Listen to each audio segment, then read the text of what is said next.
Hello दोस्तों, welcome back to the channel. आज हम एक्सप्लेन करने वाले हैं बैक स्ट्रीट रूकी ड्रामा के एपिसोड 6 को।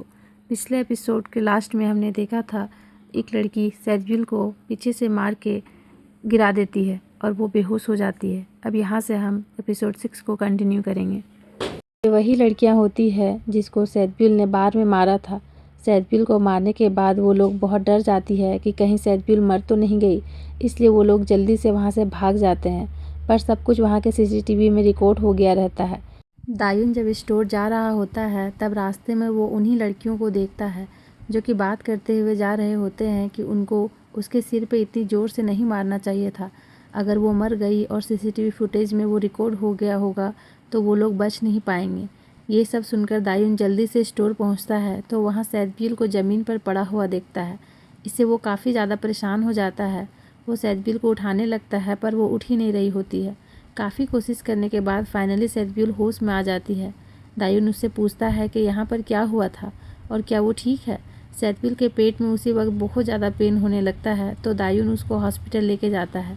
डॉक्टर से दायुन को पता चलता है कि सैजविल को अपेंडिक्स की प्रॉब्लम हो गई है तो उसकी सर्जरी करनी पड़ेगी। तो दायुन काफ़ी हैरान हो जाता है और सोच में पड़ जाता है कि सैजविल को तो सिर पे चोट लगी थी तो उसको अपेंडिक्स की प्रॉब्लम कैसे हो गई।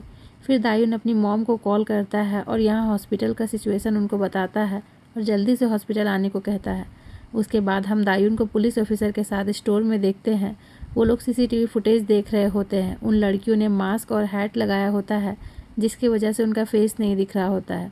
पर दायुन ऑफिसर को बताता है ये वही लड़कियां हैं जिन्होंने कुछ दिन पहले उसकी गर्लफ्रेंड को हैरेस किया था। ऑफिसर कहती है कि आसपास के स्टोर का सीसीटीवी फुटेज चेक करके उसको बताएगी। फिर वो वहाँ से चली जाती है। दायुन को उसकी मॉम का कॉल आता है जो कि बताती है कि सैजविल की सर्जरी अच्छे से हो गई है और वो अभी अपने रूम में है। फिर हम देखते हैं सैजविल सोई हुई होती है और दायुन उसके पास ही बैठा होता है। वो योंजू को मैसेज करके उससे बात करना चाह रहा होता है पर उसको समझ नहीं आ रहा होता है कि कैसे बात करे। तभी सैजविल उठ जाती है और कहती है कि उसको वॉशरूम जाना है, जिसके लिए वो दायुन को पिगी बैक राइड देने के लिए कहती है क्योंकि वो अभी चलने की हालत में नहीं है। दायुन पिगी बैक राइड देने से मना करता है पर सैजविल ज़बरदस्ती उसके पीठ पर चढ़ जाती है। उसी वक्त वहाँ पर योंजू आ जाती है और उन लोगों को ऐसे देख लेती है जिससे वो बहुत ज़्यादा गुस्सा हो जाती है तो वो दायुन को गन से शूट कर देती है जिससे दायुन की मौत हो जाती है और यमराज आकर दायुन की आत्मा को ले जाता है। पर ये सब बस दायुन का सपना होता है। सपने की वजह से दायुन काफ़ी डर गया होता है। उसको लगता था वो सच में मर गया है। सैजविल उठ चुकी होती है तो दायुन उसको पूछता है कि क्या उसको याद है कल रात को क्या हुआ था। सैजविल दायुन को बताती है कि उसे याद है। फिर वो पूछती है कि उसको जिसने भी मारा था क्या उसका पता चला। दायुन बताता है कि उसने पुलिस को रिपोर्ट कर दिया है तो वो उन लोग को जल्दी ही ढूंढ लेंगे। सैजविल स्टोर के बारे में पूछती है तो दायुन उसको कहता है तुम स्टोर की चिंता मत करो, अपनी चिंता करो। सैजविल कहती है मैं ऐसा नहीं कर सकती क्योंकि मैं तुमसे परेशानी में नहीं डालना चाहती। दायुन कहता है इसमें परेशानी की क्या बात है, मेरे स्टोर पर काम करते वक्त तुम्हें चोट लगी थी तो इसलिए मैं तुम्हें डबल पे करूँगा और हॉस्पिटल की फ़ी भी पे करूँगा। तुम्हें कुछ भी नहीं करना, बस आराम करना है। ये सुन के सैजविल बहुत खुश हो जाती है। फिर दायुन पूछता है उसका सिर ठीक है, उसको पेन तो नहीं हो रहा। सैजविल बताती है वो बिल्कुल ठीक है। दायुन काफ़ी हैरान होकर उसको देखता है और उसके सिर पे इतनी ज़ोर से मारा गया था फिर भी उसको कुछ नहीं हुआ। उसका सिर है या कोई पत्थर। वहीं अंजू ऑफिस में काम कर रही होती है तभी उसको दायुन का मैसेज आता है। उसने कहा होता है कि मुझे पता है कि मेरे कुछ भी कहने से तुम्हारा गुस्सा शांत नहीं होने वाला है, तुम मुझे एटलीस्ट एक मौका तो दो ताकि मैं एक्सप्लेन कर सकूं। योंजू इस मैसेज का कुछ रिप्लाई नहीं करती जिससे दायुन काफ़ी उदास हो जाता है।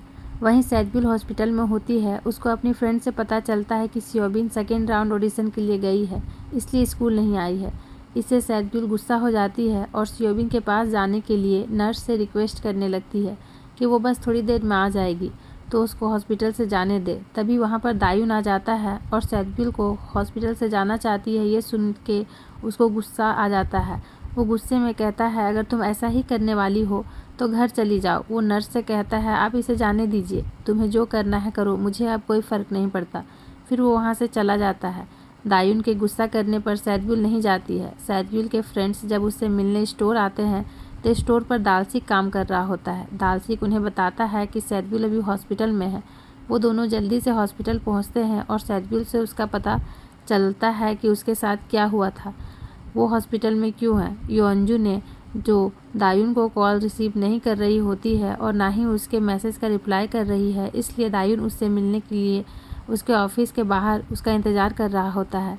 जब योंजू बाहर आती है तो दायुन उससे कहता है क्या हम बात कर सकते हैं, तो योंजू कहती है उसके कुछ प्लान्स है और वो योंजू के साथ चली जाती है, जिससे दायुन को काफ़ी बुरा लगता है। तभी अंदर से योंजू के कलीग्स बाहर आते हैं तो दायुन छिप जाता है। वो लोग बात कर रहे होते हैं कि योंजू अपना बॉयफ्रेंड स्विच करने वाली है। वो दायुन को छोड़ के योंजून को चुनेगी क्योंकि वो बहुत रिच है और ये सब उस पिगी बैग राइड वाले फ़ोटो की वजह से हो रहा है। ये सब सुनकर दायुन काफ़ी ज़्यादा उदास हो जाता है। वो एक रेस्टोरेंट में आकर काफ़ी ड्रिंक करता है और वहीं योंजू अपनी कुछ दोस्तों के साथ एक सिप पर माइंड फ्रेश करने आई होती है। इधर दायुन ड्रिंक करने के बाद सैदबिल के पास हॉस्पिटल पहुंचता है तो सैदबिल सो रही होती है। दायुन कहता है इस वक्त ये सब कहना मेरे लिए काफ़ी पेनफुल है। मैं बहुत ही मुश्किल डिसीज़न ले रहा हूँ पर मेरे पास और कोई रास्ता नहीं है। मैं योंजू को हमारे बारे में और कोई गलत राय नहीं रखने दे सकता, इसलिए मुझे माफ़ कर देना, पर क्या तुम मेरे स्टोर पर काम करना छोड़ सकती हो। तभी दायुन को पता चलता है कि ये उसकी जगह पर सैदबिल नहीं है, वहाँ पर कोई और है। दायुन को पता चलता है कि सैदबिल को फ्रेंड हुआन ने उसे वीआईपी रूम में शिफ्ट करवा दिया है, जिससे दायुन को आइडिया लग जाता है कि उसकी फ्रेंड काफ़ी रिच है। दायुन उससे कहता है मुझे तुमसे कुछ बात करना है। दरअसल वो काम छोड़ने वाली बात करने वाला होता है, पर उसका चेहरा देखकर कहता है जब तुम डिस्चार्ज हो जाओगी तब इस बारे में बात करते हैं। दायुन सैदबिल के पास बैठकर बातें करता है, फिर वो चला जाता है। वही हम योंजू को देखते हैं जो कि उदास होती है। उसको ठंड लग रही होती है तो योंजून उसको कपड़े से लपेट देता है। योंजून उससे दायुन के बारे में बात करने वाला होता है, इससे वो वहाँ से जाने लगती है तो योंजून उसको हक कर लेता है।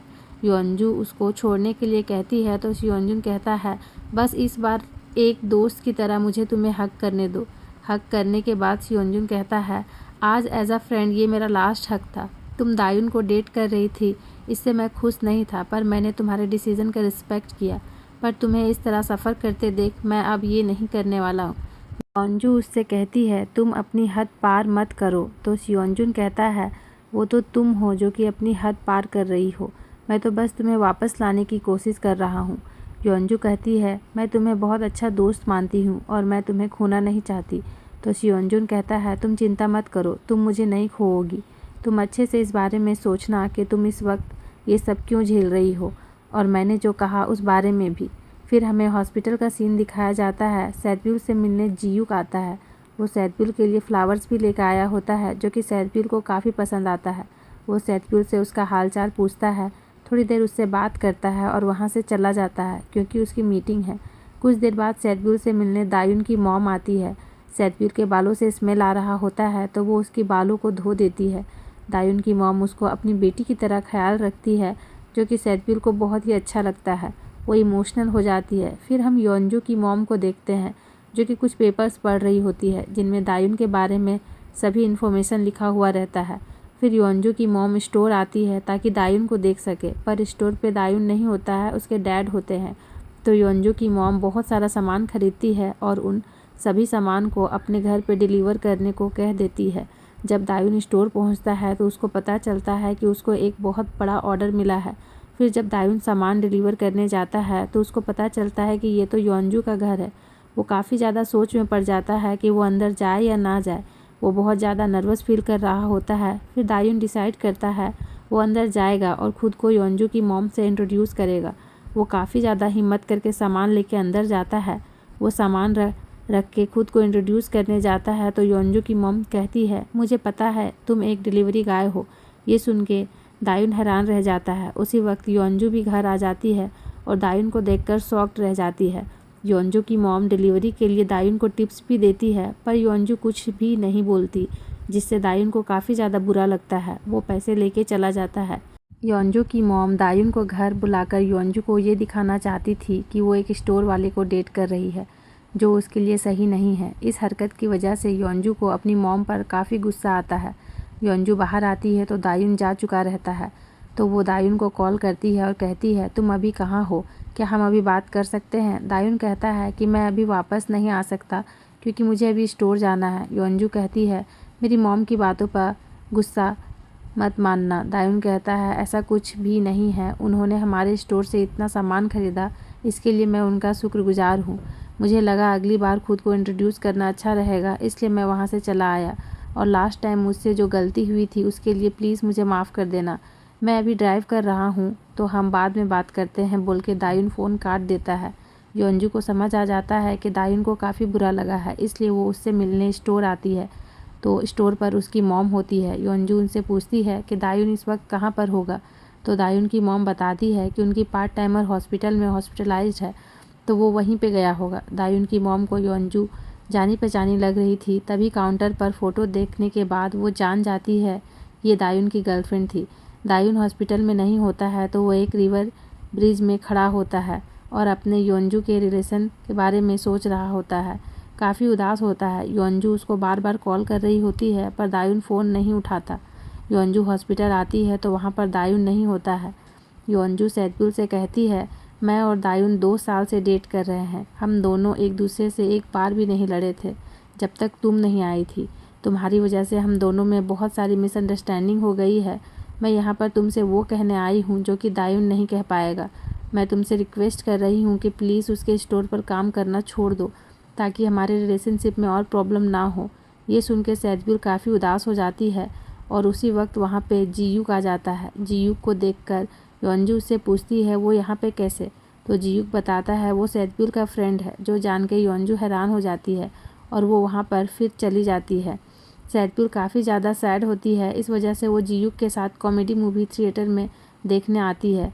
वहीं योंजू और दायून भी सैड होते हैं। सियोबिन सेकेंड राउंड ऑडिशन के लिए आती है और वो काफ़ी अच्छा परफॉर्म करती है और ये राउंड भी क्लियर कर लेती है। इस वजह से वो काफ़ी ज़्यादा खुश होती है। तभी उसको हुआंग का कॉल आता है।